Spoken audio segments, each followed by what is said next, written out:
Bali Markandeya, నువ్వు యమపాశాన్ని అవహేళన చేస్తావా? ఇదే కాచుకో నా గద ప్రహారం నుంచి.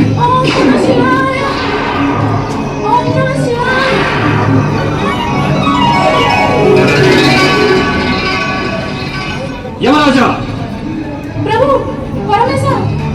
నిష్ఠా భక్తులతో శివారాధన చేసే బాల మార్కండేయునిపై పాశాన్ని వేసేందుకు నీకు సాహసం ఎలా వచ్చింది?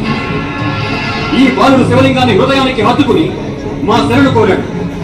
శరణాగతుని రక్షించడం మా యొక్క కర్తవ్యం. అయితే నీకు ఈ నిజం తెలియదుగా. నీవు కాలయుడు, కానీ నేను మహాకాలుడు.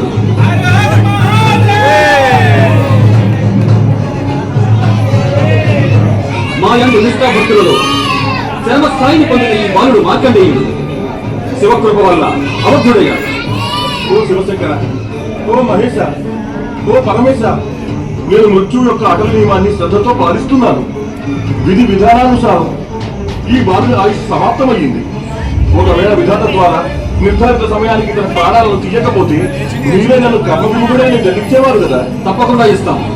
కానీ శివలింగం నుండి వెడలే జ్వాలల వేడి పొగలు ఇంకా స్వయంగా మీ యమపాశమే తిరిగి కొట్టినా నీకు ఈ బాల మార్కండేయుని మహాభక్తి వల్ల జరించిన మహాశక్తి గురించి అర్థం కాలేదే. నీవు కర్మఫలాల అనుసారంగా జనన మరణాలను నిర్ణయించేటటువంటి పరమ జ్ఞానివి. నీకు ఈ మాత్రం నిజం కూడా తెలియదా? ఈ సృష్టి యొక్క రక్షణ అది మా యొక్క లేరయ్యనని, నిత్యం శివభక్తిలో గడిపే వారికి సదా శుభం చేకూర్చడం ఈ సృష్టి యొక్క మా యొక్క అటల నియమం. నాకు తెలుసు పరమేశ, నాకు తెలుసు. అయితే నీకు ఇది కూడా తెలిసే ఉండాలి. ఒక జీవాత్మ తన జీవితాన్ని మాకు సమర్పించి వశం చేస్తే మా యొక్క ఆనందాన్ని పెంపొందించి